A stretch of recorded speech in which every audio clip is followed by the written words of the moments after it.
Jimmy McAllister found the net. Goal for Wednesday.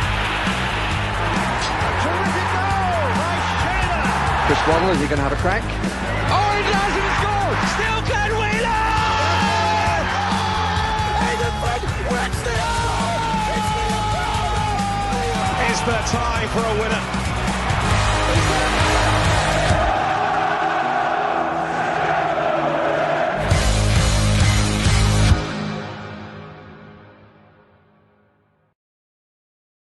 The summer window is shut. Many players have left. Only 2 have come in, both on loan, both until January, and one of them is classed as an emergency. I think that's pretty apt as well, as that's what it feels like at the moment. The situation that we find ourselves in is certainly an emergency and a disaster as well. But we're going to be sold in 2 weeks' time, so at least we've got that to look forward to before or after the Grimsby game, I wonder. Who knows? We'll see. Hello and welcome to the Wednesday Till I Die podcast. I'm James Mappin. This is the debate show, the show where you have your chance to come up and speak about Sheffield Wednesday. We're going to be live on YouTube. We're over on X Spaces as well, so do get your comments in, like the stream, subscribe so you don't miss another show. And if you want to come up and speak, which I hope a lot of you do want to do that, then head over to X Spaces, press that request to talk button on the bottom left. Really is as simple as that. It's at WTID Pod over on X, which I'm sure you know anyway. Just look for the little purple box on the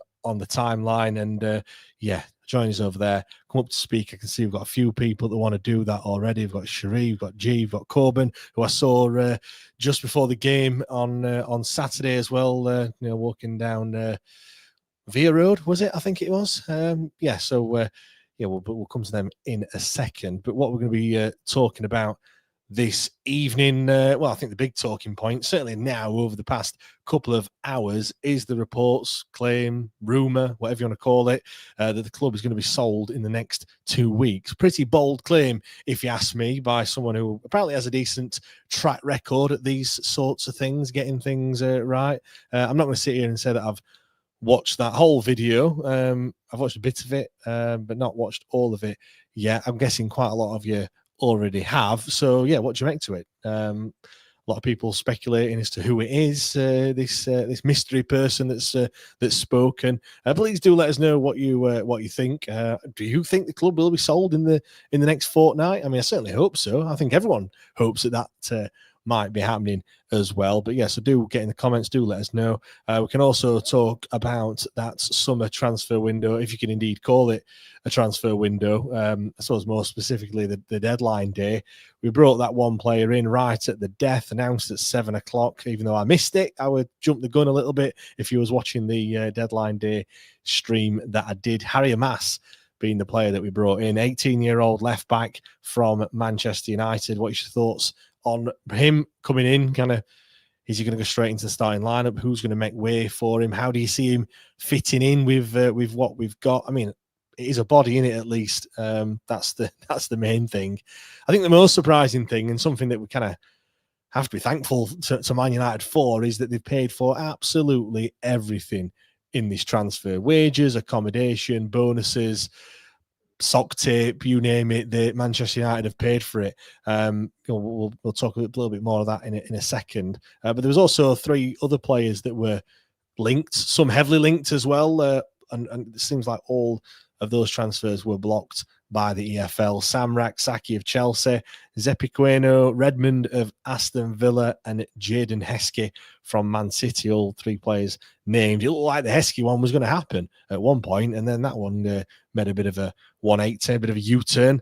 All ready and poised to come in, and then we've ended up with none of those 3, such as the financial problems that we have. Some positive news, though, if you can call it that. We did manage to retain the services of players at both ends of the pitch, Pierce Charles being one, despite that photo of him waving on his Instagram, which I'm not going to lie, I did panic a little bit when I saw that. I'm sure many of you did as well. In the end, it came to absolutely nothing. He's staying, as is Mr. Bailey Cadamarteri as well, who's currently out with the Jamaican national team out in Kingston, I think he is. A lot better than what it was in Sheffield earlier today anyway. But he had bids from Blackburn Rovers and those who shall not be named as well. But he's another one that is staying, at least until January anyway. whilst we're on that, how would you rate the transfer window out of 10? It seems mad, but there was a poll in Discord, and I don't know if people were just doing it, that pulling my leg or not, but there was some questionable answers to that poll. But yeah, how would you rate the transfer window out of 10? You can give us a bit of a explanation as well. Certainly, if it's not a 1, I want to know why you don't think it's a 1. To be fair, but do let us know. And also, again, I've referenced this many times already over the past couple of weeks. If you've been listening or watching, Chansiri kind of hanging on. It looks like that way. I know it's kind of what I've just been speaking about before. Club being sold in 2 weeks' time, but for me, it does seem very much like he is hanging on, and there's not going to be a great deal that the EFL or the independent regulator can do if it's if we're fulfilling fixtures, if players are being paid, and all this, that, and the other. Then yeah, what can they do? I mean, I haven't got a crystal ball, but I can just see him getting it to a level where it's sustainable. I mean, the big one, as we talked about yesterday when I was talking to Ian Bennett from the Trust. I think we mentioned it on the deadline day stream on Monday as well, but it's the season tickets. When those season tickets do come out and they get released on the early bird, that is going to be a huge thing. It gets a lot of his money there. But if you look at the wages as well, the squad has been halved. Like, if you want to believe what you see online, which I know it's not gospel, when you look at these, there's a couple of websites that claim to know how much the players are being paid in terms of wages. But if you are to believe that, I think it was about £17 million a year last season. The quoting figures around about 9 or 10 this time around. So that's a considerable, decrease in wages. Is he just getting it to a point that he's being sustainable? I suppose that's where the boycotts come in, and that's why if match day takings are down by 80%. That's why those need to be, kept up. I see people saying it's not working, it's not doing anything. Well, it might not be doing anything right now. Having had just 2 home games, 3 if you want to include the cup game against Leeds.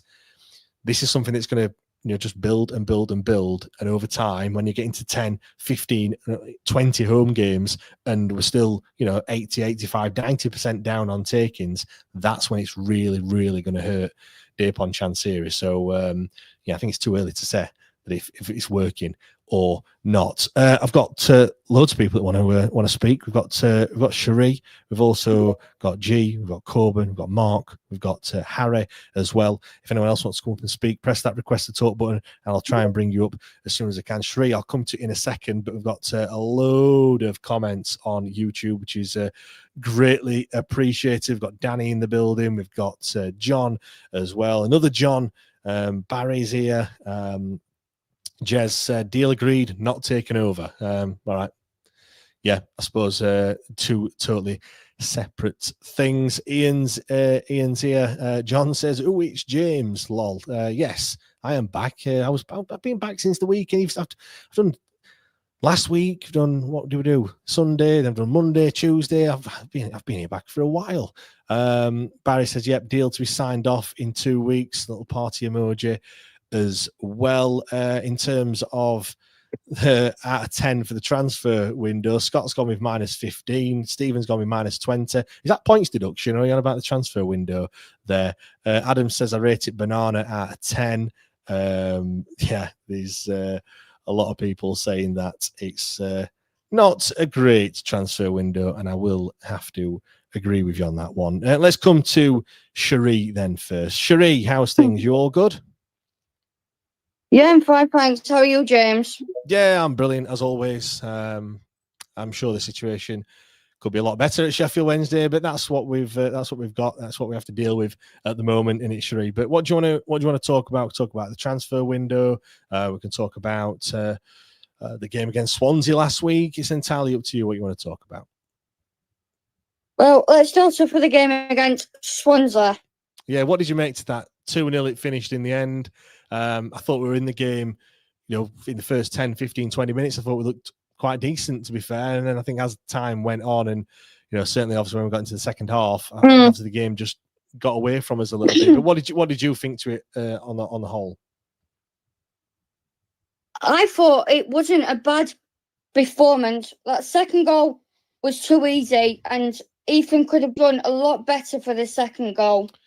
Yeah, I mean, it did look a bit static. I think for the first goal as well, you could argue that he shouldn't really be beating it in near post from that sort of angle. I mean, he did. Exactly, yeah. He did absolutely welly it, and it's all right for me to say that. But then again, I'm not a professional goalkeeper, so I'm allowed to critique him, you know. But yeah, it was just for me, they started to look a bit tired, which I'm a little bit worried, given that we're only 4 league games into the season, Sherry. Yeah, well, the thing is, we've not really had a pre-season, though, have we? No, not well. We haven't had any pre-season, have we? Really, when you think about it, certainly not the pre-season that we've been used to, and the players would have been used to either. So, yeah, maybe this international break has come at a good time for us. What do you make to the start that we've made? Then it's only 1 point. All right, we're through to the third round of the Carabao Cup.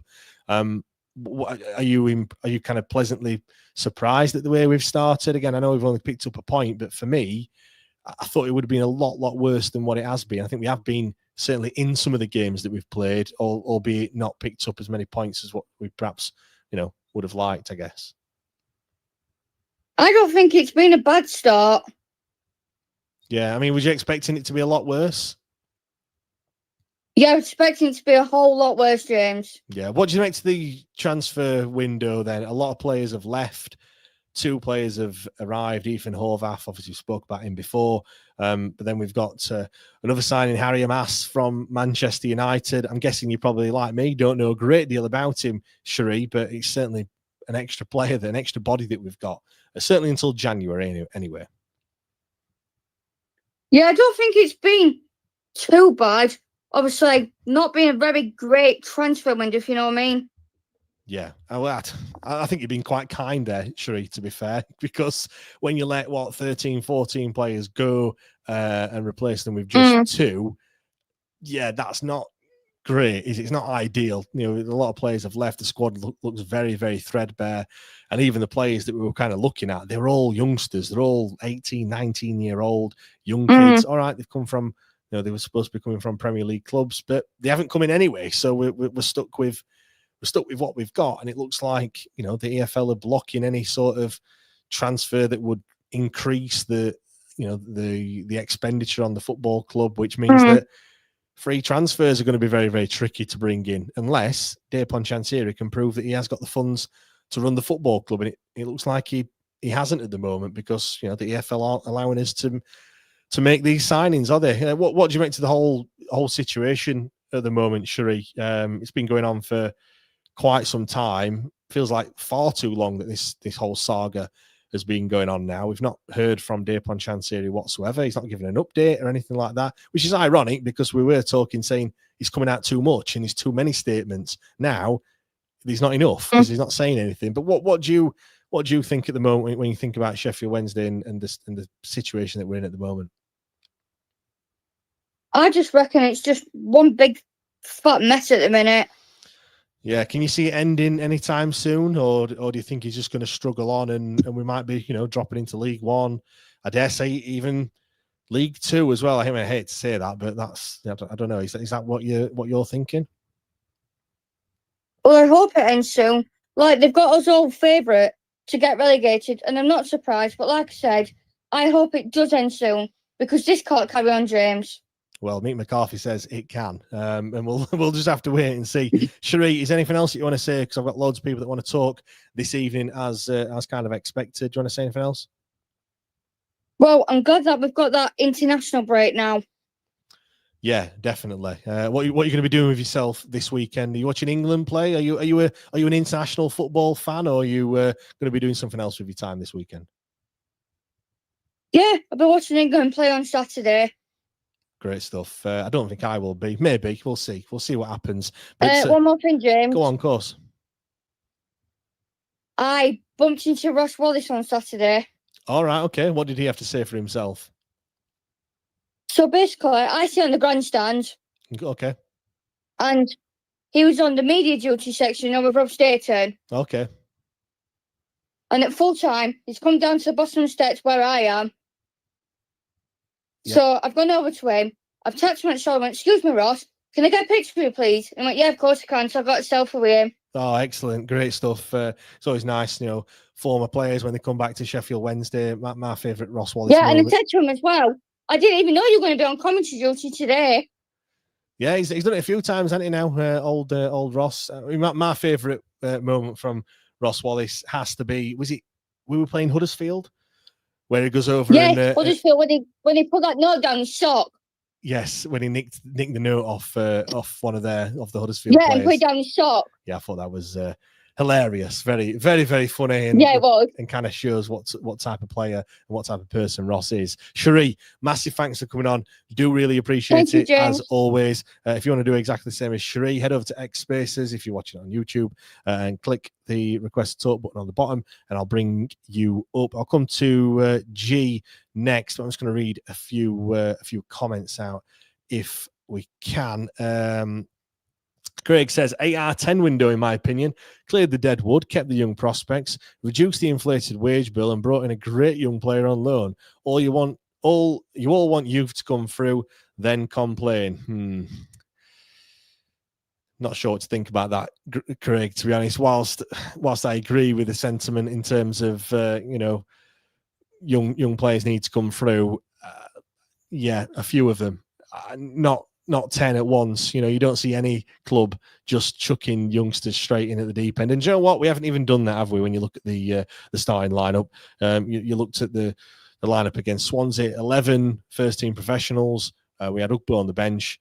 He didn't bring the kids on until 10 minutes before the end. So clearly, Henrik Pedersen certainly didn't think they were up for getting the club, back from 1-0 down against Swansea. So, I think as fans, we're well within our rights to say that the age of the squad is too high and it does need to be reduced. You don't then just get rid of all your players and then just say, well, you're just left with the kids. Not really how it works at football clubs. So I have to disagree with you there, Craig. Maybe it's tongue in cheek. Maybe I've took it a little bit too seriously.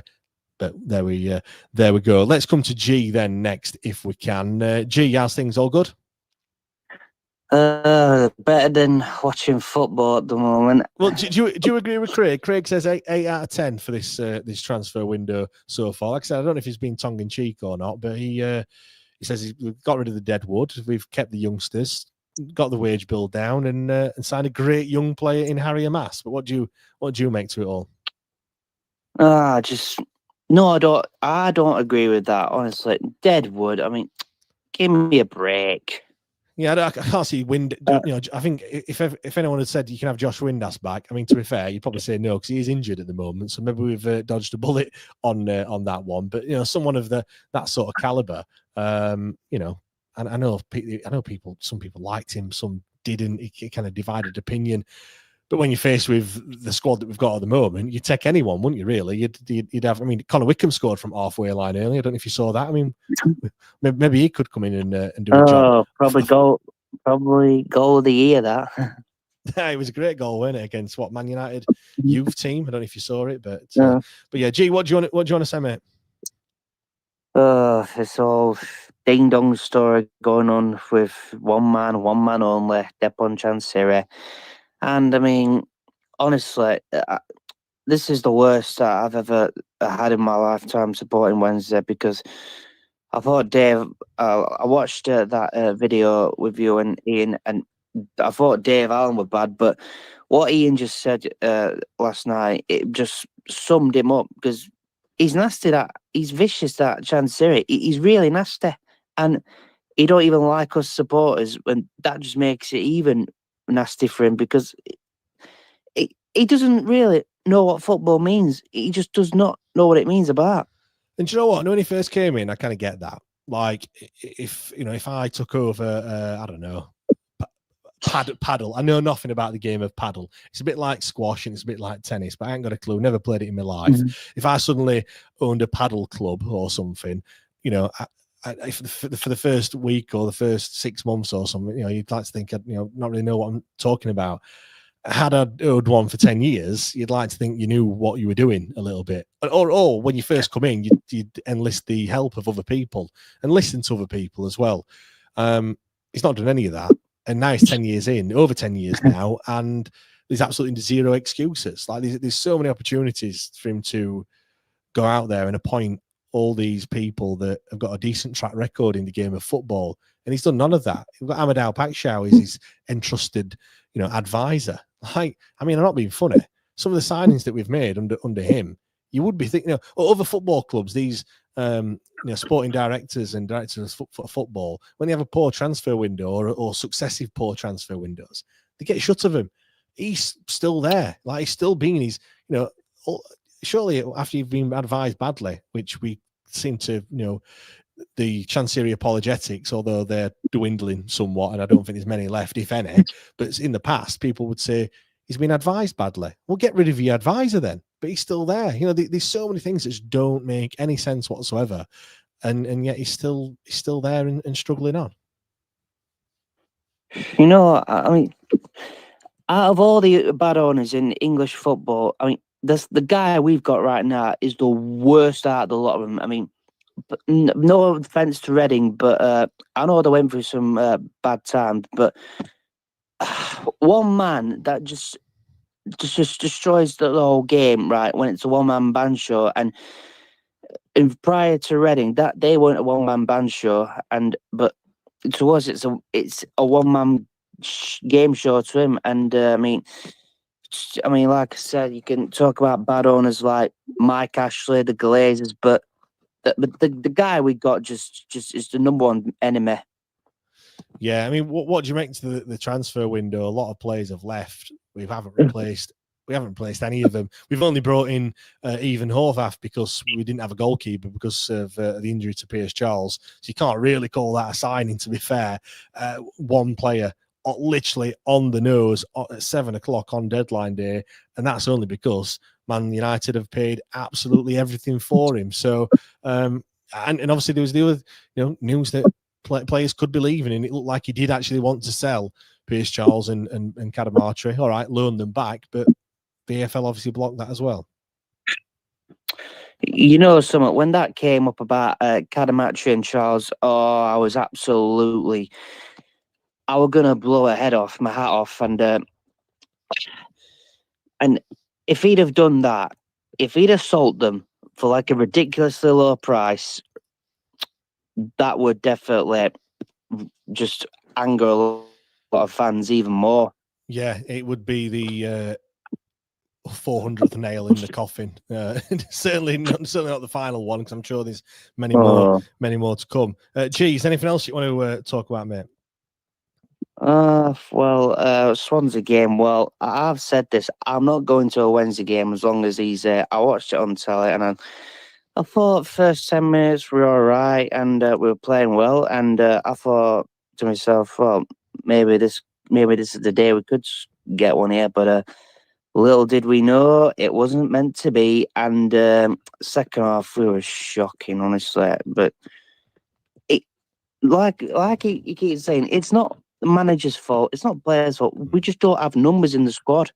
And fair enough, it's all right saying Ugbo coming up. Well, if you watched it, let's just say you watch football in general, right? You see all other teams have numbers in the squad, right? They put out key players on the starting 11, and whenever it's like neck and neck, right? If you're trying to win the game or defend it, you either bring like your senior attacking players on or bring your senior defenders on, right? You get where I'm coming from? Yeah.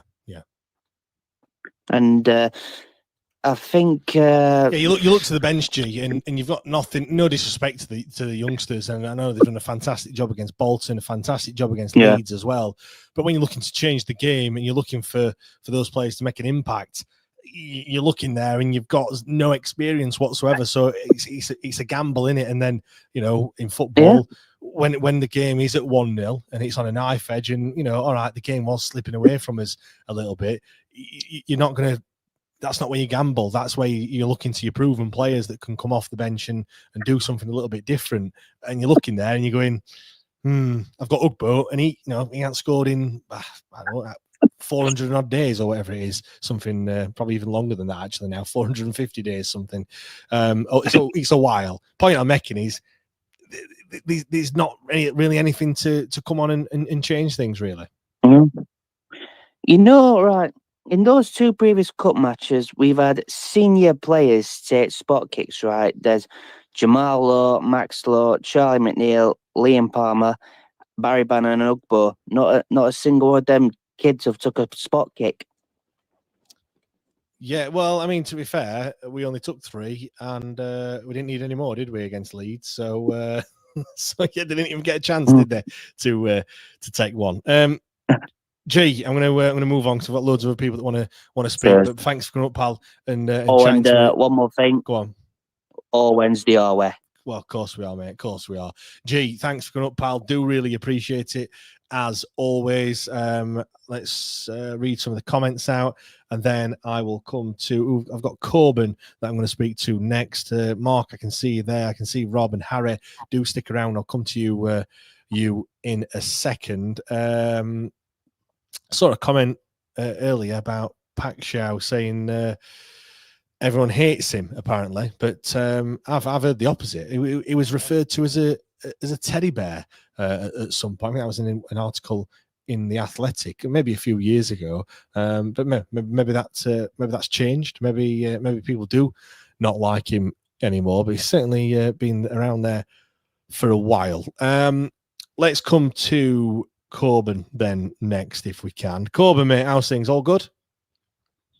I'm all right, mate. Honestly, last few times you've had me on, I've sounded depressed. Now I'm just fucking laughing because that was a fucking shit show with transfer window. Yeah, so obviously I saw you didn't on Saturday. It caught me off guard a little bit because I've not seen you before. You're just a Chansiri out picture, according to me. But yeah, you fucking stay like that, mate. But I know you are now, so that's it. No more hiding now. But no, nice to see you, mate. As always. Yeah, it was good to see you as well. Good. Yeah. What do you want to talk about, mate? Just before, I was going to say, just before I saw you, me and my mate who I was with, absolute dickhead, by the way. We were just walking around because we had time to kill. We walked past the south stand and saw Dejphon Bernard talking to a member of staff from the club. Don't know who they were. And I just went up to him and went, Dejphon, I've got a question for you. Honest opinion on Chansiri. The guy laughed at me and said, I can't give you that. This is one of our players. He laughed at me and said, I can't give you that. Yeah. Well, I mean, I suppose when someone don't pay you on time, 5 out of 6 months or whatever it was, then your thoughts on that person are going to be fairly low, aren't you? Well, you would have thought. Well, I just went, listen here, mate, I just think he's a fucking wanker. And he shrugged his shoulders and started laughing. So... Yeah, I think I've told you enough. Yeah. Sometimes you don't have to say many words, do you, to get your point across? No, you don't. Yeah, no. What do you make to well, a couple of things really. The news that a deal might be sorted in the next couple of weeks to buy the football club. And... That's the best shit I've heard all year. That's the best thing I've heard all year. And I've heard, you know what, I've had a pretty good year so far, despite that fucking tosser. But that is the best thing I've heard all year. And I am buzzing. And you know, that thing you've just said about Piaxo, apparently everyone hates him. Well, everyone might not hate him, but I can tell you one thing, I fucking do, mate. So if you listen, if he hears this, I fucking hate you. So you are right, pal. You're not liked. Yeah. Are you honestly, I hate them both. Are you buying it? Do you believe that the club might be a deal might be reached in 2 weeks? I must admit I am very, very skeptical because the bloke is an absolute lunatic, and I just can't see how he all of a sudden he's going to have to do a 180 and just sort it out because he's not said anything. He hasn't said anything. A lot of people come out with, he wants 100 million, he wants 160 million, he wants his money back, he ain't selling till he does this, he owes money to these people. Ultimately, we haven't got a clue what he hasn't come out and said that. He hasn't actually come out and said that he's looking to sell the football club. He just, he appointed a broker, and we all got excited, myself included, thinking, oh, this is it, it's happening. But yeah, I must admit, I'm very, very, very skeptical on all of this. But look, I hope it does happen, and I hope I'm wrong. I think everyone does. I believe there is talks. I believe there will be talks, but I don't believe he'll sell it because I think he's just a fucking prick. Who he's come this far, running it in sick round, and I think he's going to think, fuck it, I might as well finish job. and he's going to try and do the worst he can until he's forced to sell fucking peanuts, which is all we're worth anyway at this rate. We've got, how many seniors? Is it 14, 15? Yeah. Seniors. We're not worth fuck all. And the other thing as well, he's not even in the country, to my knowledge. He might be, but to my knowledge, he's still back in Thailand. He's never fucking here. He doesn't give a shit, man. He does not give a shit. If you're looking to sell the football club, you'd be on. All right, you might not necessarily be in Sheffield, but you'd be in the country. You know, and meeting people, looking for your buyers. Yeah, you'd be looking for your buyers and wanting to talk to him. He does not give a flying fuck. He don't care. Does not care one bit. To him, it's just a little toy he's got. One that he's had for years, and it doesn't matter how much he breaks it because he can just go and get another one with his dad's money. Corbin, are you numb to it all at the moment? Oh yeah, I'm past the point of caring at this point, pal. I'm past the point of caring, and the part that really made me think there's no point even giving a shit anymore was the Swansea game, because I looked at that and I thought, we're 4 games in and they're fucking knackered. Do you know, for me, in that Swansea game, Corbin, we haven't had a transfer window. Yeah. No, for me, it was when the goals went in and it didn't really mean anything. Do you know what I mean? Like they scored that first goal and I just went, oh. And then the second goal went in. And do you know what I mean? Normally you're angry and you're like really disappointed and like, you know, you're like, fuck's sake, you know, but they went in and it was like, well, 2-0. And that's what's happened. That you know, because we're just kind of expecting it, really. I'm going into every game thinking, kind of expecting a defeat. And if we get anything less than that, you know, if we get a point, it will, for me, it will feel like a win. And that's nothing on the players. Well, that's nothing on the players. It's nothing on the manager.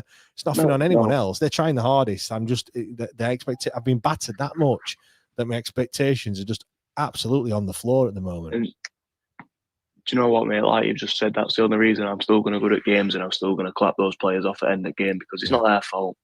They had a pre-season. They haven't had the manager hasn't had the backing off the chairman to bring anyone in, and even when he has, because he's fucked up that much, the EFL have said no. So there's nothing the players can do. So I'll always be there supporting the players. I'm just not supporting the prick who owns it, because I tell you what, mate. I know that Ethan Horvath. I've heard so many different people say his name differently. Horvath, I know what you mean. Goalkeeper, right? Yeah, he had a good game against Leeds, but I'm not convinced, mate. I'm not convinced at all. He couldn't catch a cold. Yeah, that is it for me. I feel really bad when we're absolutely in dire straits and, you know, we're desperate and he's come in and, you know, he's there and he's fronting it up and stuff like that. But just purely from a footballing perspective, respect to him for coming into whatever shit show this is. Respect to him for doing that, but he's just not a good keeper, is he? Yeah, he could have. If I'm just critiquing he could have saved both of Swansea's goals. Yeah, if I'm just critiquing him based on his goalkeeping performances, yeah, there's many times. I mean, yeah, he got some props for his Leeds performances, but then I think it's confidence more than anything else. I don't think he's that confident of a goalkeeper. He has to pat everything down. There was a shot from Zépiqueno, I think when it was 1-0. That nearly squirmed underneath him. It just went out for a corner. He got enough on it. But I thought that were in. I thought, all right, I think the ball swerved. My ass was twitching like a rabbit's nose when that shot went towards him, mate. Yeah. Jesus Christ, I shit myself. I'm not confident. When a shot goes in, I'm thinking it's probably going to go in more than he's going to save it. I don't think he's great with his feet either. Again, I feel really bad for throwing shade on him, but again, I think it's because we have had good goalkeepers in the past. I think when you compare him to Pierce Charles, it's absolutely night and day, and that's it, isn't it? Really, we're comparing him between, you know, the young goalkeeper we've got in Pierce Charles and him, and yeah, there's no comparison whatsoever. But look, again, we're really not convinced. We've got bigger problems than Ethan Horvath in between the sticks at the moment. Do you know what I mean? Like, there's bigger stuff. But that transfer window was honestly, it's the worst thing I've ever seen in my life. Like, we brought in 2 players on 6-month loans. That is not enough. Nowhere near. We how many did we get rid of? How many did it work out as? 13, 14, I think it was, including the loan players that went back. Yeah. So we get rid of 13, 14. we replace him with 2 for 6 months. That is just nowhere near enough. And there's only one person to blame for it, because even when we were allowed to sign players, they were like, "Are you actually going to be able to fucking pay for him though?"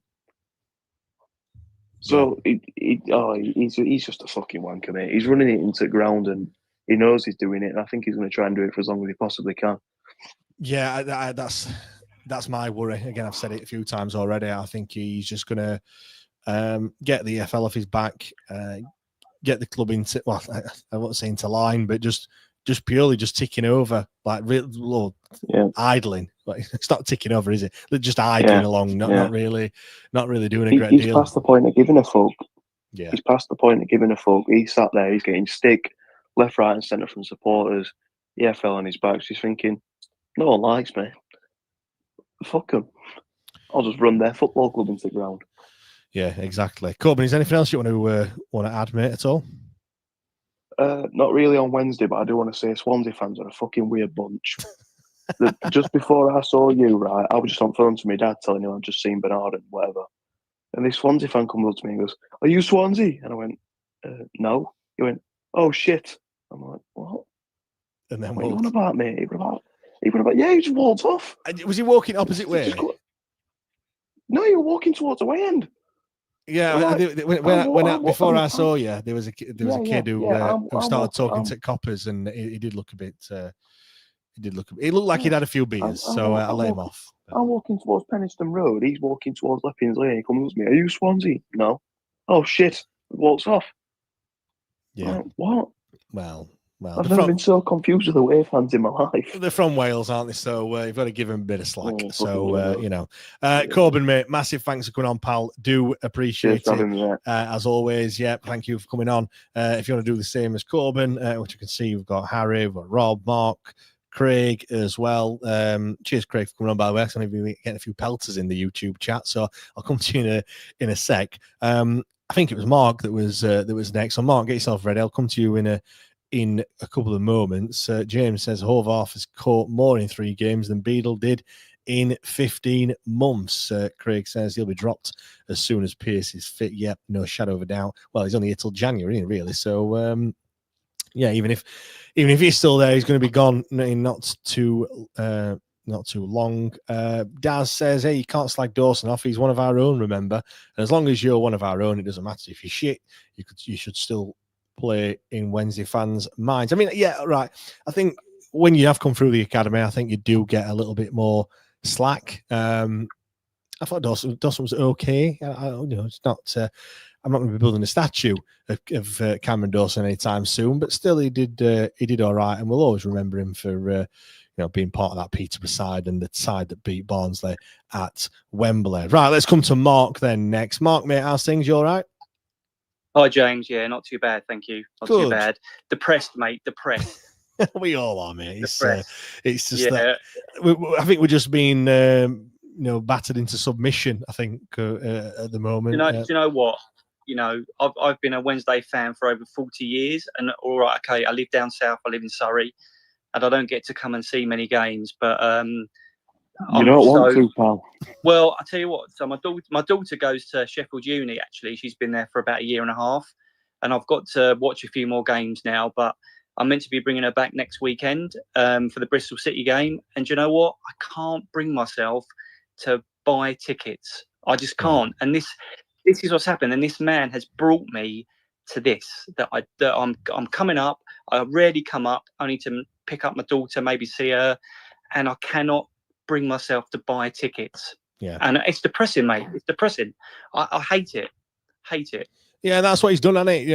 I hear a lot of people in your similar situation, Mark. A lot of people that had season tickets that have now not got one this season. And we heard Ian yesterday from the Trust. The Leeds game was the first game he missed in 20 odd years, or however long it was. Like, there's a lot of people. Yeah. No, I listened to that last night. Yeah, it's just. I can't. I don't. This for me as an Owls fan has been probably the worst time I've ever known. I've known like the Waddle days, the Sheridan days. I've seen all of it. Mark Bright scoring at Wimbledon, brilliant volley and stuff in the League Cup, and I've been there. I've gone through that, and to get to this, even last season when we were signing all those players and we started off really well, I thought, do you know what? Here we go. And then this season, Danny Roll was right, wasn't it? January, we're going to be in a relegation fight, and he knew what was coming. Yeah, exactly. He saw the writing on the wall. He had well, to be fair, I don't think you need a crystal ball. I think he probably could just tell anyway with what was going to be happening. There's a comment here from Jez Mark, and he says that there'll be plenty of spare season tickets going. Just ask. So yeah, if anyone is a season ticket holder and they're not going to the Bristol City game, get in touch with Mark. It's a good 4.5 drive. It's a good 4.5 hours drive, mate. So yeah, it's I honestly, and do you know what as well, like with the news of him maybe somebody coming in the next 2 weeks, I can't see it. I actually cannot see it, because I sometimes sit here and I just think to myself, why is he not selling? What is he getting out of this?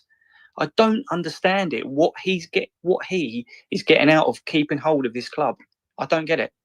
Well, yeah, that is the big question, and as to yet, we've not had an answer at all. It doesn't make any sense when you think about it logically as well. Like, losing money hand over fist.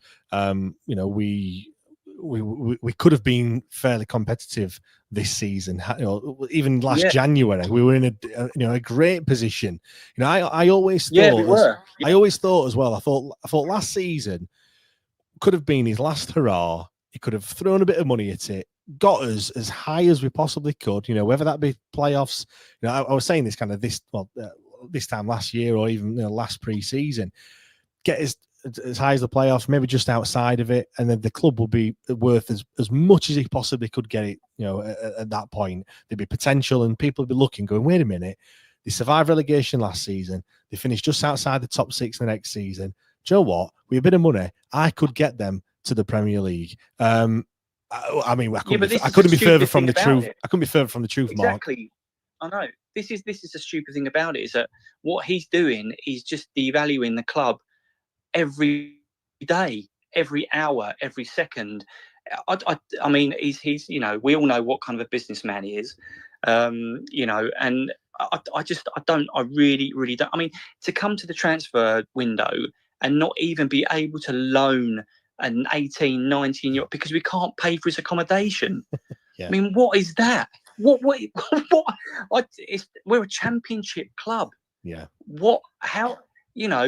Alexander Isak went for what? Alexander Isak went for what? £125 million. You could buy 3 Sheffield Wednesdays for that, or you couldn't even buy one, according to Dejphon Chansiri. It's mad. But that is just the levels, isn't it? That's just the difference that you've got between Premier League football now and the second tier. All right, we are an exceptional case. I'm sure other clubs aren't. Other clubs aren't in a bad a mess as what we are in. But you're right. No. Like, when you ask the question as to why, we don't know what the answer is, and I think he's just going to struggle. Why doesn't he tell us? Why does he just say, look, I'm not selling the club because I just want to keep hold of it, or I want to give it to my son, or the better days are coming. It's just at the minute I've got no. I just don't know. I mean, I really wanted to go to the Thai embassy actually tomorrow, but I couldn't get the time off. I would have loved to have gone there. So I hope that really, really goes down well tomorrow, because, like I say, the more coverage we get, national media, Thai media, I just hope that they all see it. Yeah, and you know what? I'll be brutally honest. I'm getting to the point where I just think he's that stubborn. And I mean, look, nobody's spoken to him, or very few people have. So it's hard to say what sort of. Why don't we ask Pax out? He knows. Well, I mean, he's been speaking to Henrik, hasn't he? And obviously, Henrik gets asked those questions, and fair play to him. Like, I think all he's going to be talking about is the things that perhaps Chansiri wants to talk about. He's not really going to be grilling him on X, Y, and Z. At the end of the day, he is at this moment in time paying his wages, and he's put himself. He's probably made a mint, James. He's probably made hundreds of thousands out of Chansiri in this club, Paxal, and he's sitting there. Why would he do anything other than just sit there and just lap it up? Well, he's loving it. All these players that have left, he's sorted the deals out. So whether it's a player coming in, whether it's a player leaving, whether it's just renewed terms, on signing a new contract or not, he sorts it all out for everyone. So he's absolutely laughing.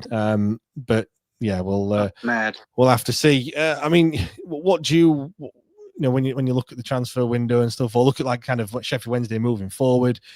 What's your current thoughts at the moment? Well, the transfer window was, I was watching the Swansea game on TV, and I was just thinking, my God, we could do with Smith, we could do with Pato, we could do, with Jedi, we could do, and it's like this is what this has come to. These players that really were bit part players would be just unbelievable now in our fight.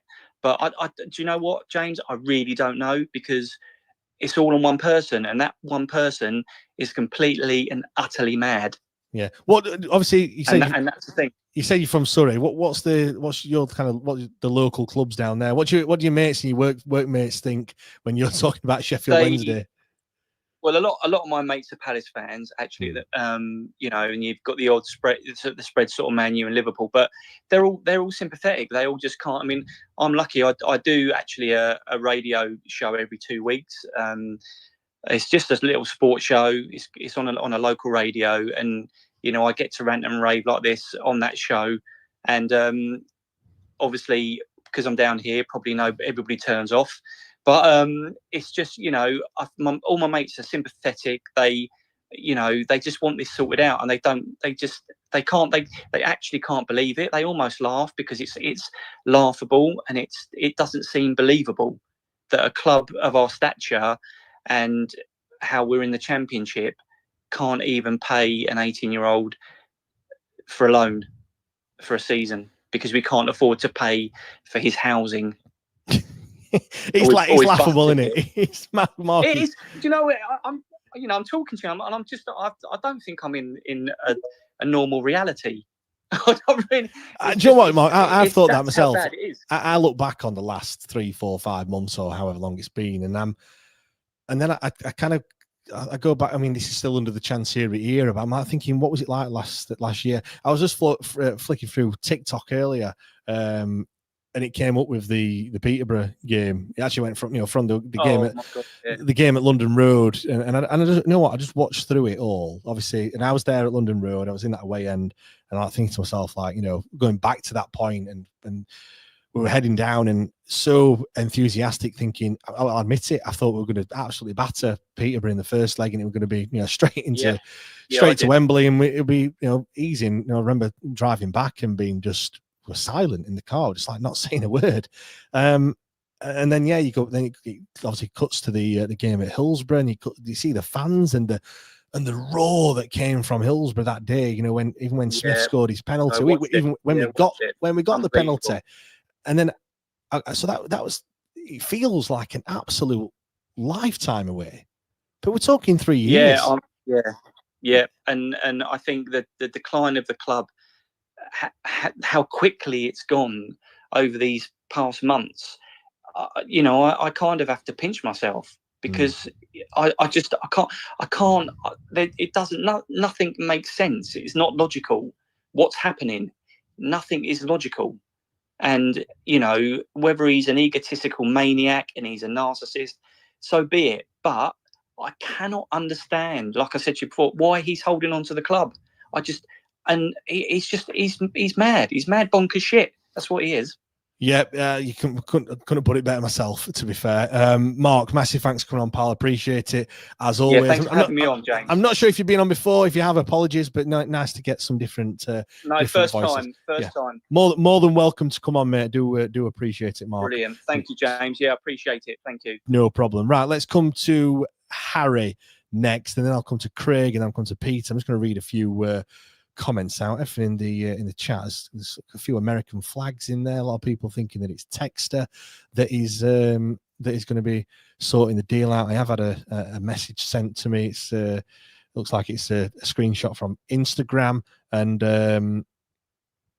from Texter, we did speak. Good preliminary call is what it says. So I can't be doing with another owner that likes to message fans on social media like the current one. But anyway, take that for what you want. Adam says Texter is buying the club and fans. He's not bothered about the assets. James says a shit businessman. Don't we have club digs anymore? Yeah, they always. Well, I think some people take them on as lodgers, don't they? I know that happens certainly with the academy. But yeah, I'm sure we'll be putting him up in a hotel or something like that. Certainly initially. Anyway, right, let's come to Harry then next. Harry, mate, how's things? You all good? Harry, you there? Just want to unmute yourself, mate, if you are there. Apologies, mate. Yeah, I'm all good. Are you okay, mate? Yes, all good. Thank you very much. What do you want to say, Harry? Yeah, it's just a general one, really, mate. Like, I suppose in these last few weeks, I mean, even last few years, for some people, I feel like most fans have kind of had that breaking point at some point, and this whole situation's kind of like really, really affected a lot of people in quite a bad way. And like, I've got to know and kind of developed quite a few really good friendships with a lot more people over these last few months. Ironically, through this kind of bad experience for our club, and I'm kind of really kind of witnessed like the impacts on a lot of like regular day-to-day people who are just kind of like really good fans. And you know me, James, I've been like the anti-DC kind of guy for a number of years now. I've been ranting and raving for a long, long time. But it kind of got to a point for me where it was so bad. There was kind of an element of like gallows humour with me for the last few years, really. Kind of, I'm not going to say I kind of like checked out, but I wasn't in it 100% as much as I used to be. So yeah, the results, well, we'd lose the game at the weekend, and it would obviously get me down, but it wouldn't get me down anywhere near like it would in the past, for example. And even when we had some better times, so you know, kind of when we had the brilliant playoff win at Wembley, like, yeah, I enjoyed that moment, but then the next morning, some people are thinking about what positives might come forward, and I'm kind of thinking, well, we've not had a disaster for a while. There must be something else around the corner. And remember, 2 weeks later, kind of like Darren Moore suddenly leaves in kind of like weird circumstances, and things kind of went downhill from there. And even when we had a positive run with Danny Rowland, a lot of people were kind of like talking about, right, we've got a real chance to build something. But in the back of my mind, I always had that kind of like negativity, thinking we don't have the opportunity to ever build something under DC, because he doesn't get along with managers or staff long enough for them to be able to build something. There's always the next disaster around the corner, and obviously we all saw what unravelled with Danny Rowland in the last few months, and that's just another chapter of DC's disastrous books that he's had over the years. But there's a common denominator, isn't there, Harry, when you look at the past 10 years. You know, initially when he first came in, and you know, Catherine Mayer, you know, they left, and the other three, you know, Glenn Roeder, you know, sadly passed away now, but you know, they all left. And then at the time, you got thinking, oh, maybe it's them, you know, because obviously we don't know much about DC at that point. But then as time goes on, and you're thinking, actually, yeah, like it's him that's the problem, not everyone else that perhaps at the time, you know, because he's thrown all the money at the club. You're thinking he's the, you know, I'll admit it, you're thinking he's great, like you're thinking he's doing the, you know, every football fan wants the owner to plow loads of money into it, and but then obviously as it transpires, you know, yeah, he's the nutter. Yeah, he is, and I suppose like some people might call it a bit of hindsight, but I remember being slightly concerned even that first year when, I mean, fair play to him, when he came in, he appointed that 3-man committee with Glenn Roeder and the two others, Aldridge and the ex Hull guy as well. I can't recall his name now, but he kind of appointed those 3 people, didn't he, in the non-footballing roles, and you kind of thought, fair play, he's put people in jobs that are needed. And I think, were they all gone within 6 months or so? Yeah, it wasn't long. All 3 of them gone in about 6 months. Yeah, and it's kind of like it's been consistent, hasn't it, ever since then, really? Like, someone's come in, they've been there a matter of months, and they've gone again.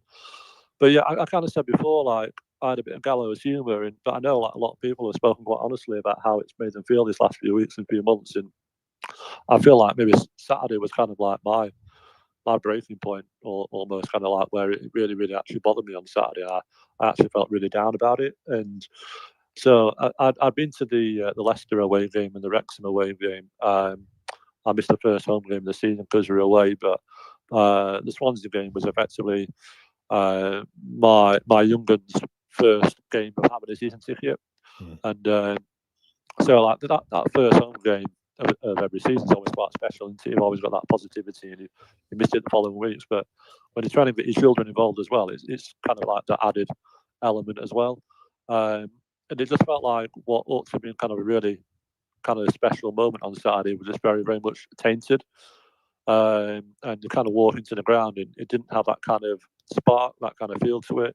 You're in the ground and you're looking around, there's massive, massive pockets of empty seats where season ticket holders clearly haven't turned up. You've got a team who are doing their best, but even if they play to the level, they're not going to be competitive. It's just impossible for them. That's not their fault. It's not the manager's fault. For me, they're not going to get any. The players, I'm not going to say they're not going to get any better. That's probably a bit harsh, but as the season goes on, we're going to fade a lot quicker than what the other clubs are, you know, and certainly when January comes around and other teams, you know, what you normally see is the teams near the bottom, they throw a bit of money at it because they're panicking, thinking they're going to go down, and then, you know, and then we're just going to be sat floundering again, not really spending any money on any players coming in at all, and it's just going to get even worse. I'm kind of worried for, even though I don't think we've set off as badly as what I first thought. We are still sat after 4 games with 1 point, and having, you know, not kept a clean sheet and not scored a goal at home, and, you know, all the other things. So it is difficult, isn't it, Harry? Yeah, it's exactly that. And obviously, we're kind of saying like we're almost kind of proud of the players for being fairly competitive in the first 4 games, and I mean they do deserve some praise. But unfortunately, the fact is we've got 1 point from 4 games, and if we are honest, that probably is as good as it is going to get. I don't really feel like we've played a good team yet, really, compared to some of the teams that we are going to be playing. Yeah. Give it 6 to 8 weeks from now, we're going to have injuries, suspensions, fatigue, morale's going to be low. We're going to get to like November, December, and we're coming down to like six first team players and 5 youngsters, and when we start playing teams like West Brom and Southampton, and we're going to be going to games at Hillsborough where we're just hoping we don't concede. Our numbers, like we know we're going to be defeated before we even get there. Like, how are we as a fan base going to get that motivation to keep going week in, week out to Hillsborough when all we're hoping for is to maybe see a goal or hopefully not concede 4 or 5? Because the fact is we are going to get some absolute hidings, and that's no one else's fault apart from one person. And I think. But come Christmas time, we're going to be looking around Hillsborough, and there's not going to be many people there.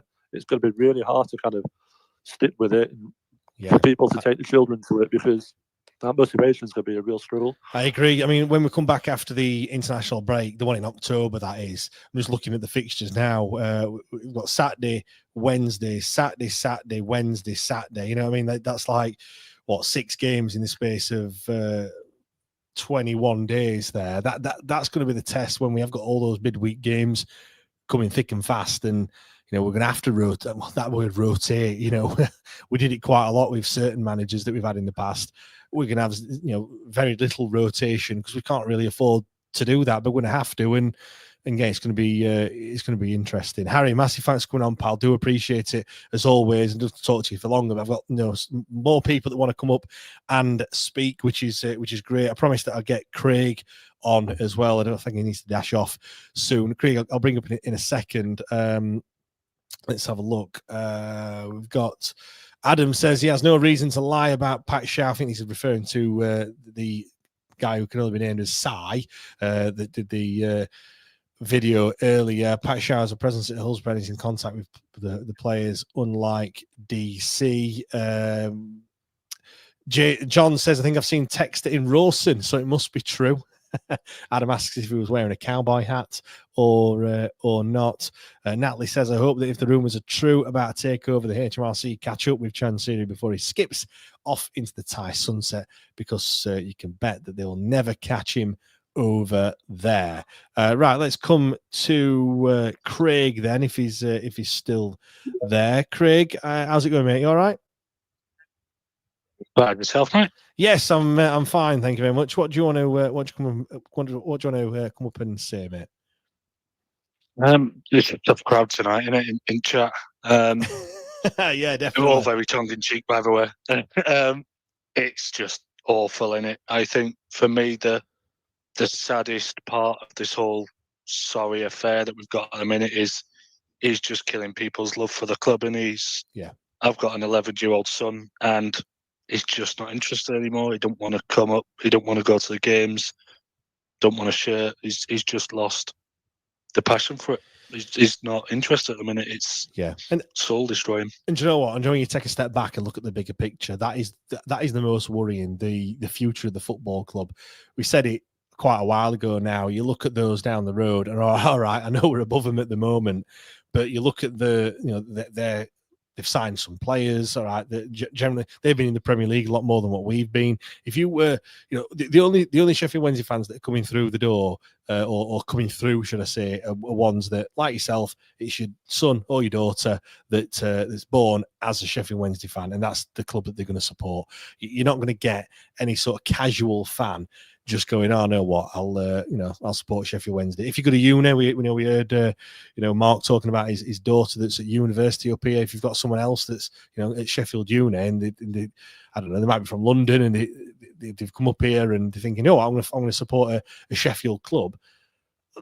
Unless they're absolutely deluded, they're not going to pick Sheffield Wednesday unless they might have watched the Peterborough game and they go, you know what, I want to witness that atmosphere. Well, guess what? It's not going to get that atmosphere for a long time. Certainly not at the moment. What boy I'm making is you're not going to come to Sheffield Wednesday, and there's the season tickets, as I mentioned, are going to be coming out fairly soon. In reality, and there's people that are going to choose not to get one. They might do other things with the Saturdays and the Tuesdays and Wednesdays and stuff, so it might be unheard of. But then when it's all done and sorted, they might actually think, you know what, I don't even miss it. And that is a massive worry for me. And yes, a lot of fans will return, but what if they don't? Do you know what I mean, Craig? Yeah, it's scary. I mean, me and my son made the decision to go and watch some non-league football. We live down south, so we don't get to every game. Yeah. And watching non-league, he looks happy watching football there, and I don't know if he'll want to come back when this is all resolved, or if it's ever resolved. And it's sad. I'm from Sheffield. My dad was a fan. My granddad was a fan. My entire family, Bob, a dirty nephew, was a fan. And I don't know if he'll carry it on. Yeah, that again, it's a massive worry. What's do you think the end is nigh? Do you think there is light at the end of the tunnel in terms of Chansiri leaving? Because for me, I know a lot of people saying, a deal could be agreed. Well, if you hear like the other reports and the other stories, the Wrexham one was a good one for me, in that Michael Smith looked to be sold. They came to Hillsborough, and then because he'd scored a goal, he wanted twice the amount for him, and that deal broke down. You hear about, I think it was Fernando Forestieri that we'd had bids for in the past. He just pushes it too far every time, trying to get more and more money, and then that deal breaks down again. And he's got a track record for doing this. We don't sell players. Like, it might be that he doesn't want to sell them. It might just be that he's just really, really difficult to deal with. It's probably the latter, if I'm being perfectly honest. And then again, this could be the same here. A deal until there's that announcement that the club has been sold and someone else has taken over. I'm going to find it very, very hard to believe anything, to be honest, Craig. I just can't see this ending anytime soon. He's got to be hiding something, hasn't he? He's going to drag this out. He's going to wait to see if he can get some season ticket money. He's going to use that to do a few more months and see where we can get to after season tickets. I mean, they'll probably start selling them next month. He's then got more money coming from the TV rights and the league, and I just see him sitting pretty for as long as he can, or trying to. You hear all this on Twitter, and this side guy that was on Punky's YouTube earlier, and I just don't listen to it anymore. There's so much apathy, and I've almost lost interest. All I would say on that is I've seen a few people, saying it seems really believable. Simon Quick got a lot of those comments when he first came out that he was, very believable. And then people kind of suddenly changed their mind on him. He's very, I think as a fan base, we want to hear that news. The news that we're going to be taking over is music to everyone's ears. And we're desperately searching for that news all the time. So obviously he's hit a note by saying that. The proof is in the pudding, I guess. I suppose he did caveat that by saying, unless he changes his mind, in which if it doesn't happen, well, he clearly changed his mind, didn't he? And we're never going to know because he's not going to come out and say that, is he? Yeah. As in Dejphon Chansiri. So, I hope he is right because I'm fed up of life under Dejphon Chansiri. I just see him taking us further down. And I really don't know how far we're going to fall, to be honest. I know it sounds really doom and gloom, but it's just the reality of the situation at the moment. There's nothing to get excited about, is there? No, we all so want it to be true, and I think that's why people are latching on to things, and we're desperate for some positive news. When was the last time we had any? But I think we just have to take it all with a pinch of salt and just wait for something. For me, I think we probably set a new record for points this year, and I don't think he goes until he's forced out. Yeah. These protests are great, but we have to do something bigger. I know we can hit him in the pocket and we can tell him we don't like him as much as we want, but I don't think he's bothered. Yeah, I mean, other than the money, I don't think he's bothered. I have to agree with you on that one. It is very difficult, but I think also when it comes to protest, we've kind of made a rod for his own back now. I think we have to continue the protests, whatever they are, because once we stop, it's almost a sign of giving up.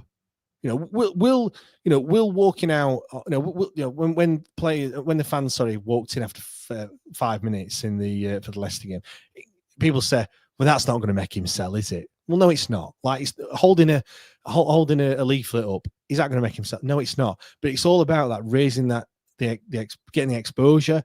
Had we have not done any of the protest, would the national media be talking about it? The answer is no, they won't. And hopefully something somewhere will strike a chord, or there'll be someone, I don't know, some investigative journalist or someone over in Thailand or someone somewhere that will find something on this man. And I think that's like Dai Yong, he got disqualified as an owner for things that he'd done back in was it China, I think it was. And until we find something like that on Dejphon Chansiri, I think he's just going to struggle on, and it's going to be a very long road to getting him out, or a long road to him leaving. But without doing the protests, without gaining the exposure, without talking about it, and doing all these things, you're never going to get there in the first place. So it's hard to say whether they're working or not. Craig, there's a comment in the chat. Daz, think Craig's redeemed himself. Sounds like a sound guy. So there you go. A bit of. I'm an arsehole. don't believe it. If I can wind someone up, I'll have a good go at it. No, well, you certainly did when you came on, mate. But no, Craig, appreciate you coming on, pal. Is there anything else you want to say before we move on? No, I'll let everybody else get in. I know we're running out of time, and there's a few speakers waiting, so no problem. Craig, massive thanks for coming on, pal. Do appreciate it. We're probably not going to get through any more people after the ones that have come up today, anyway. But X Space is where you need to go. Request a talk at the bottom. We do this show every single week, Wednesday at 8 o'clock. So, if the first time you come across it, where the hell have you been for the past 3 years or however long I've been doing this show? But anyway, let's come to who was next? Peter, I think was next. Peter, mate, how's things? All good? Peter, you there, mate? Have I caught you off guard? I'll come to a few comments. Oh, he's there. I'm here, James. Don't worry. How's it going, mate? You all right? I'm here. Yeah, I'm a first-time caller. I'm not used to pressing that mic button. long time listener, first-time caller.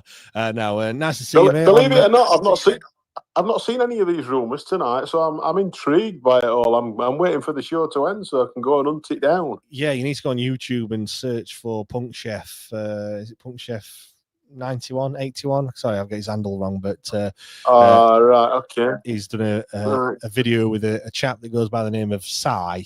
That's all we know. Apparently, he's not on social media, but he's probably got a decent track record in getting things right or predicting things that are going to happen.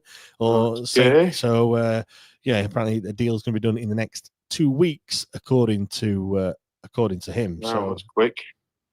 Yeah, we'll see see what happens on that one. As Craig was quite rightly saying, several points he made were absolutely spot on the money in terms of, we're all desperate for good news, so we'll cling on to absolutely everything. But I take it right back to the start when the Reading fans warned us, be careful because there'll be lots and lots of false dawns. And I'm not even going to say it. Let's just hope. I'm not going to say it, but this could be yet another one. It could be a complete load of bunkum. There's people in today's world who are sad enough to be or want to be the in the nose, and God knows why they want to be the in the nose.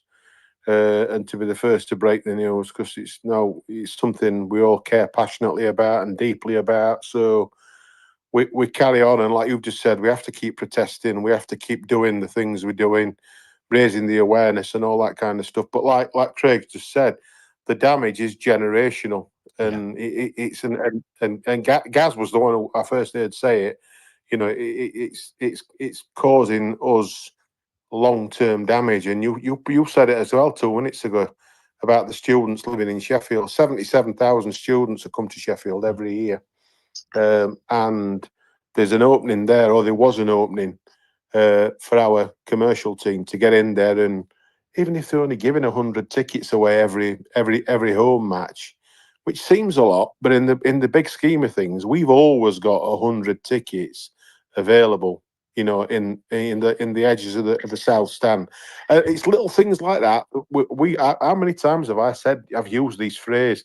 There's a lot of easy wins, a lot of them, and them toss pots down the road at Bramall Lane have been doing it for years. They're light years ahead of us commercially, absolutely. Plus the fact logistically they're a lot nearer the universities. Little stuff like that we've never latched onto, and it absolutely boils my piss. It really does. And it's Harry will testify on this one. When we met Dejphon Chansiri and we sat around the table, that was a question that got asked. Obviously, this was after Darren Moore was sacked or left, whatever you want to say. We said about why aren't we giving tickets away to schools? And I think one of the people sat around the table, lived in fairly close proximity to Hillsborough, and was saying that their child never gets offered, their child's never come home and said, "Oh, Dad, I've got some free tickets for a Wednesday game" or anything like that. Yeah. And the club said, "Oh, well, we can only do it for half the city," which I thought, well, granted, yeah, because the other team down the road have got the other half.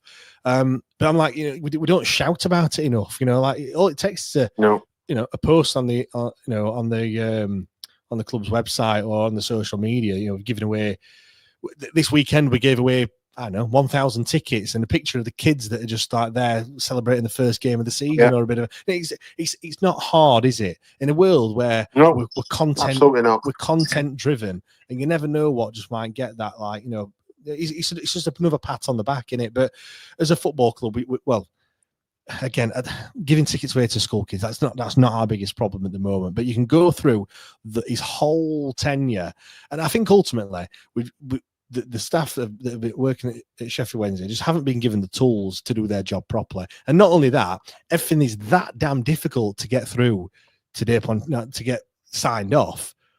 You must think, what's the point? Do you know what I mean? Why would you go out of your way all these new ideas and stuff? And if it never gets signed off, you just think, no, I'm just going to do the bare minimum. I'm not saying that the staff do a bare minimum, by the way. I'm sure, like I said, they do a theretic job, and there's a credit to the football club.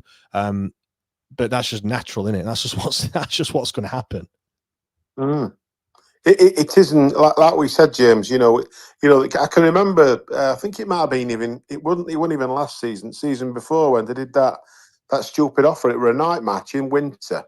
And they did a pint and a pint, or a drink and a pint for a £5. Pint, and something else as well. It was a box of Pringles. It was something like that for a £5, and they'd sold that at half time, so it works. Build it and they will come. You know what I mean? That kind of thinking. It's things like what is a season ticket holder? Is a season ticket holder? I should be able to bring someone to a match. All right, not a Category A game. I get that, because United game will sell out.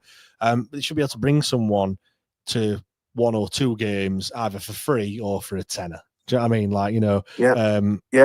Totally agree. If there's no seat next to me, when you buy a ticket, you can move your season ticket for that day, and you can all sit together, and you can bring someone along, or bring a kid for nothing, or an even easier idea is when they know the away allocation, whatever it is, for one of these midweek games. It's a long way away, where it's 200-300 mile away. Take the covers off the seats in the North Stand. There's 300-400 seats there that are blocked off every single game.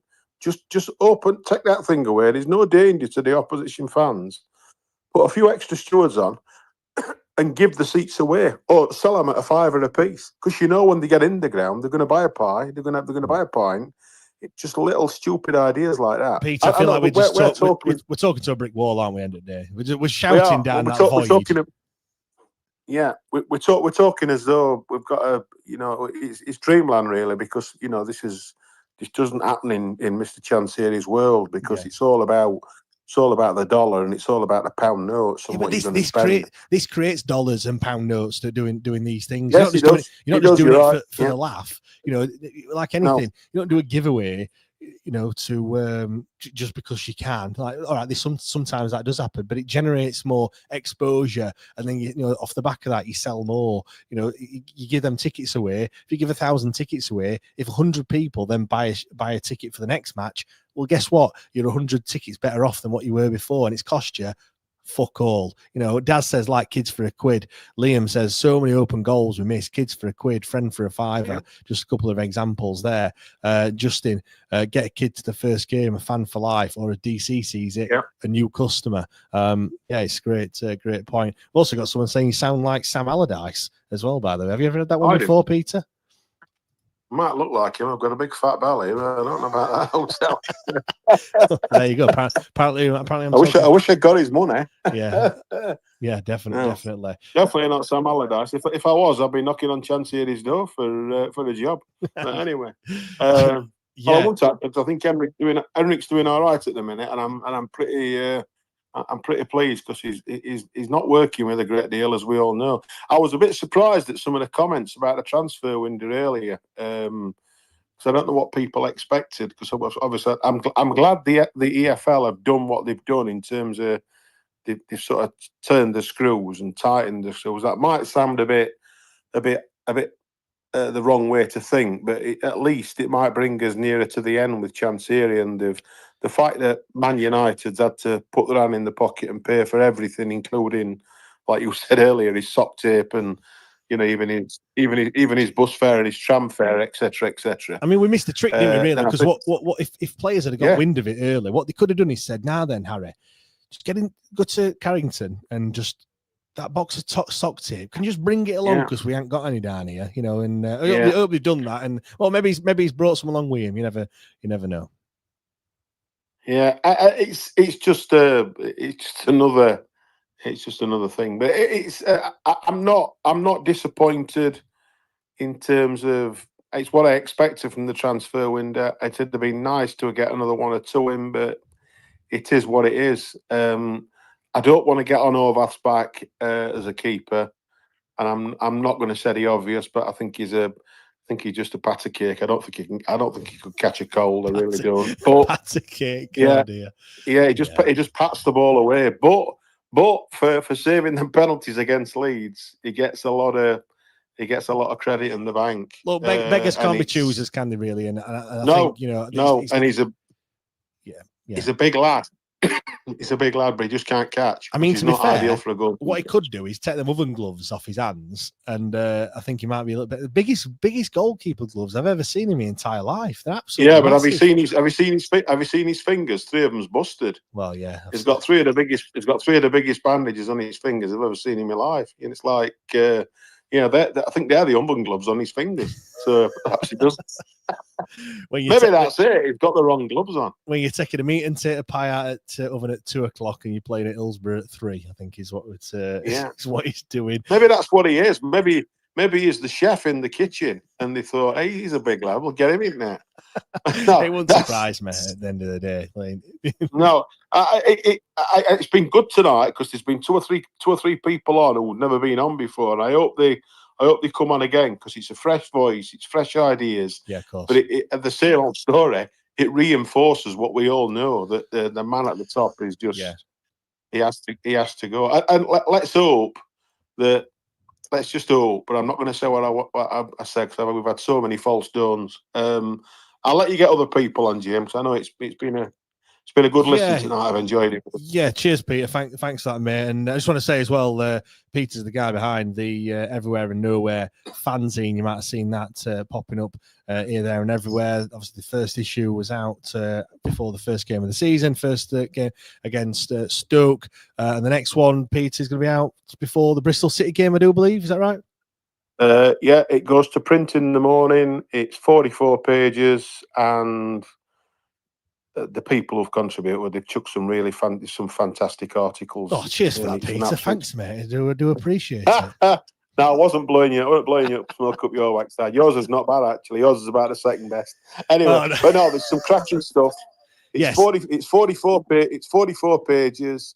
It's a laugh. It's a bit of a cry in some circumstances. There's not much mention of Mr. Chansiri, a little bit more than last time when there was none. But for £3, it's all about Wednesday, and it's far, far better than the club programme. Far, far better. Yes, so keep your eyes peeled for that one. Yeah, you're right. I did a piece in there. And I will be doing a piece every month. I did on Svante Ingelsson and the start that he's made this season, which has been a little bit of a surprise to some, maybe not all, but certainly to some. So yeah, you can read that in the Everywhere and Nowhere fanzine. You get that on the Wednesday Till I Die shop as well if you can't get it in person. So yeah, Peter, cheers for coming on, pal. Do appreciate it. I'm going to come to Big Artie Shaw in a second. Daz says Beadle couldn't catch either. Steve BDR Smith says, I think it was Lee Stafford, who opened up the triangle seats for people who were on benefits / unemployed. Just got dogs abuse from away fans. Lol. I think last time that triangle was used, obviously there's no seats on there now, was the Wycombe game, last game of the season in 2012. I don't think I've seen it used since then. Adam says, I want to call in, but I'll go into a mental rant. Adam, there's no time now this evening, but come up next time, come up next week. Actually, next week, I'm trying, if I can.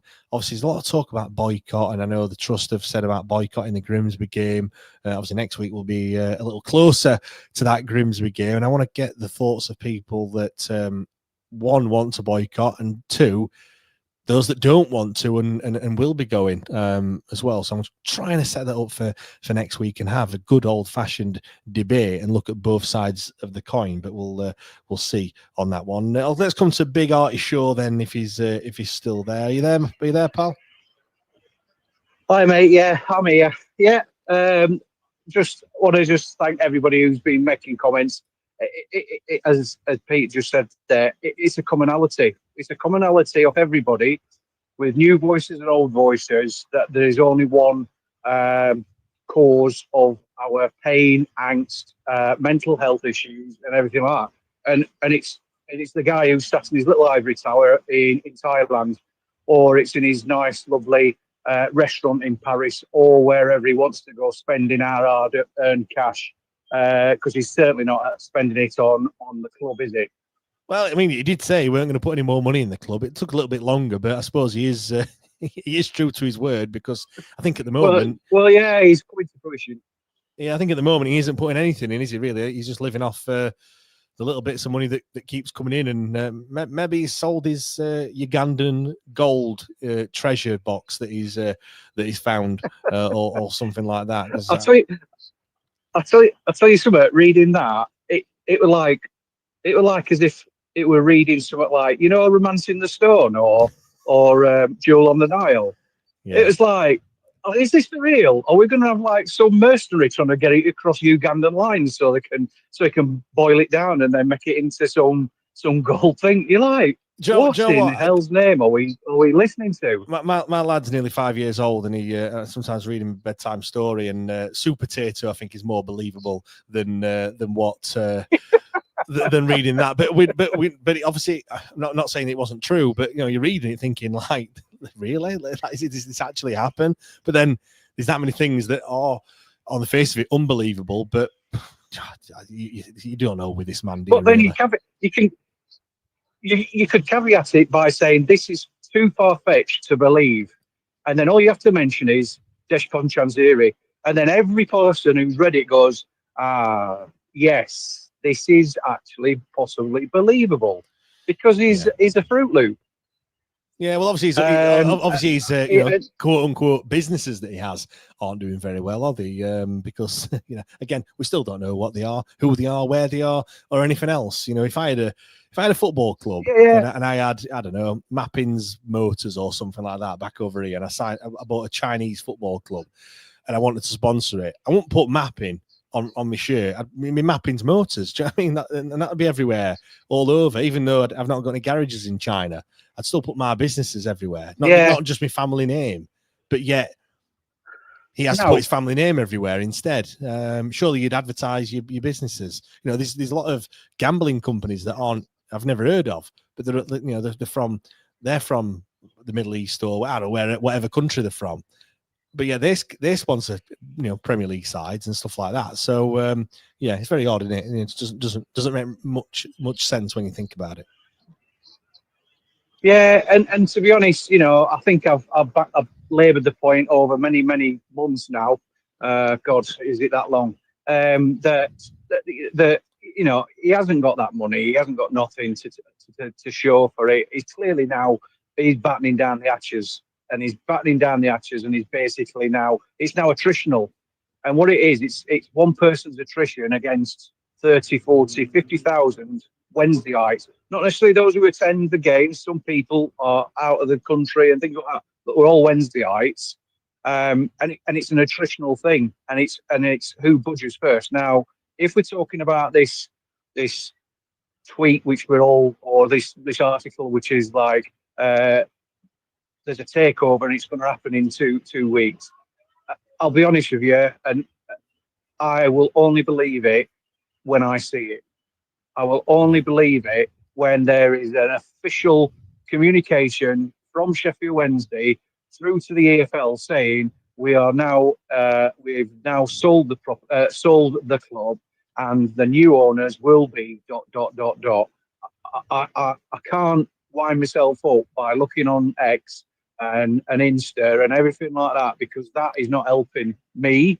It probably isn't helping a lot of people, because as you say, and a lot of people said, we are absolutely trying our best to catch that golden thread, what's flying in the sky. And as soon as we find that thread, we absolutely put a mortgage on it because we think that's the truth. And I think we have to really now look at it and go, do you know what? Good if it is, but I am not committing to anything until there's an official statement, because it's winding too many people up. It's sad that there's dads who went to Hillsborough because their dads took them and their dads took their dads and that.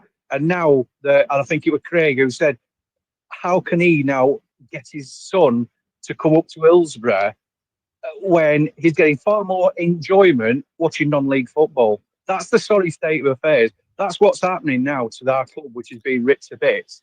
80-year-old men crying because they might not be able to sit on the stand they've sat on for 40-odd years.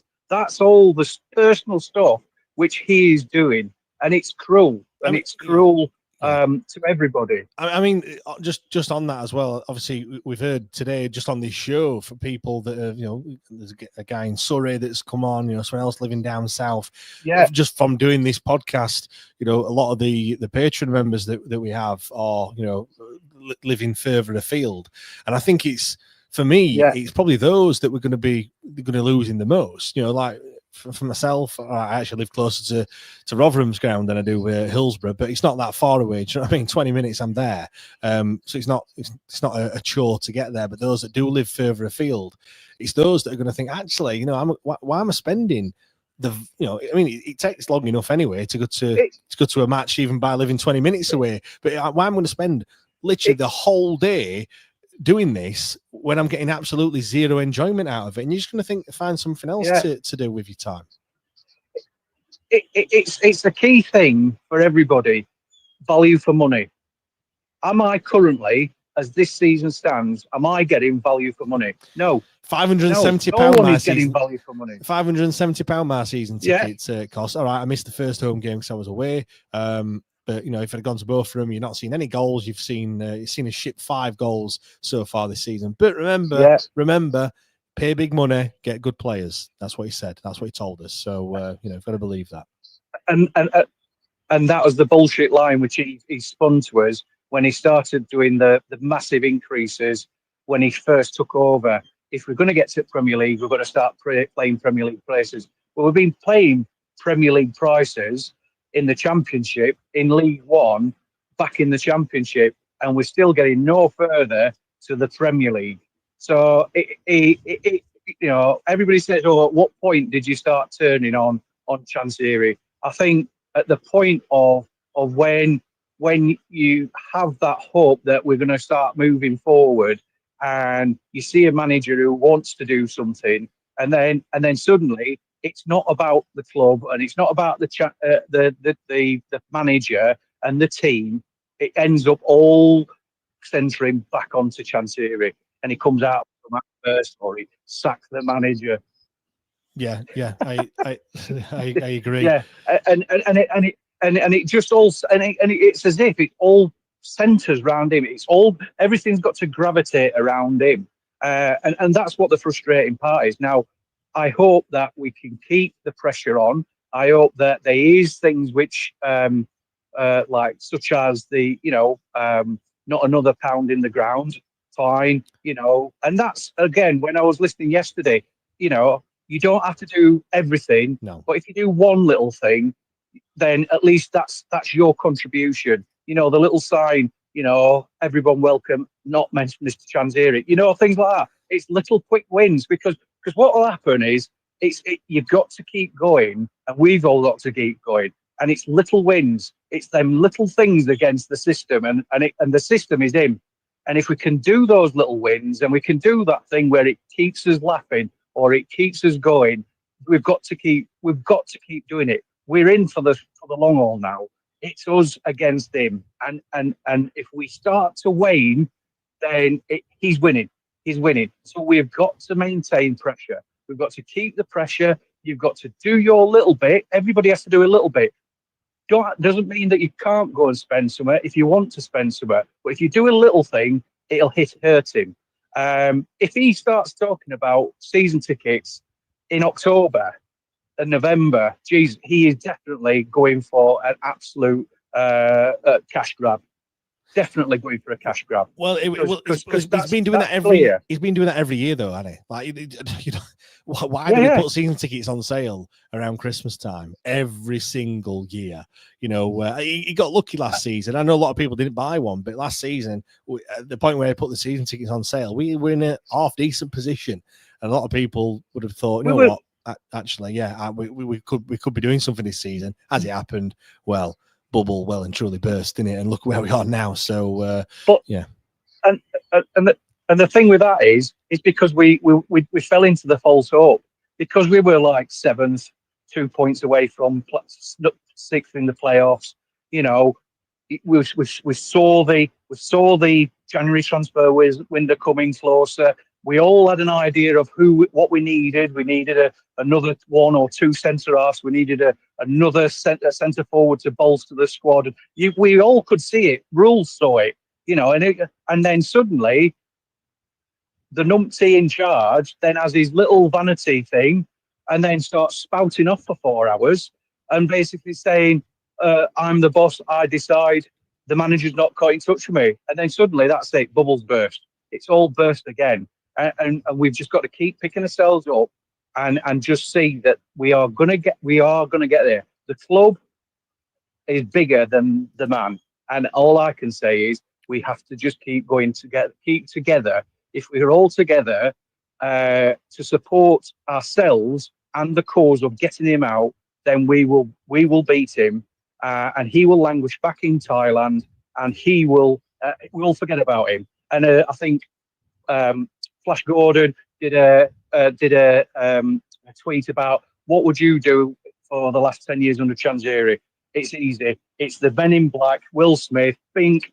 That's it. 10 years forgotten about. Let's move on and let's get a new chairman in who can actually look at the situation and actually take us forward. When that happens, and it will happen, we back that new chairman, and hopefully that will be sooner rather than later. Yeah. Great. Other than that, up the Wednesday. Yeah, great points. In fact, it's always great speaking to you, but I do really appreciate it. I'm going to have to just move on, though. So time is not on our side this evening, but some great points, as always, mate. You need to come on a little bit earlier. I know I didn't bring you on. You need to come on a little bit earlier so I can speak to you longer, mate. Do always good chatting to you. Right, I'm going to wrap things up. Cheers, pal. Thank you very much. Going to wrap things up there now. Thanks, everyone, for joining this evening. Do really appreciate it. I've seen some comments in there saying, Mappings Motors sounds a bit dodgy. It should be M taxis, not D taxis. Mappings Moggies. And I don't like cats, so I'm not going to be calling it that one. But no, Liam says go and support non-league Stocksbridge Hallam. You'll get more joy out of it. Yes, certainly this season, definitely. Right, I'm going to wrap things up. If you want to hear more from the Wednesday Tie-Dye podcast, head over to patreon.com/WTID pod is where you need to go. You can sign up over there. You get extra time. You can get the rerun of this show if you've came late. You want to listen back to it tomorrow. Get the preview show, obviously not one this week because we're not playing this weekend, but I'll be speaking to a Bristol City fan next week. Then we'll have a Grimsby fan on before the Carabao Cup game as well, so you can get all of that good stuff and access to the Discord, which is fantastic. A great community over there, loads of discussions all day, every day about everything Sheffield Wednesday and things not Sheffield Wednesday as well. It's just a great community to be in. Head over to the shop as well. I'm sporting the blue and white North Stand t-shirt. I've also got, as you've probably seen quite a few of them around and about, the black and gold North Stand tee as well. So head over there, wtidpod.myshopify.com. If you order one today, then you'll get it in time for the Bristol City game if you're going to be going down there. 4 or 5 days for it to get there. I don't hold any stock. I've not got a sweatshop in the back, making all these t-shirts. They are print on demand. So, allow 4 or 5 days, but you will get one if you order it now or tomorrow for the Bristol City game. So thank you very much again, everyone, for joining me this evening. Been a great chat. People call this the therapy show, which I think I should have rebranded it this season. I missed the trick, didn't I, to be honest? I should have rebranded it. I didn't. But anyway, for those that have not been able to jump on, apologies. Come on next week and I'll get you up straight away and we can have a chat about Sheffield Wednesday. And you never know, we could be 1 week closer to a deal being sorted and the club to be sold. Thank you very much, everyone, and we'll see you all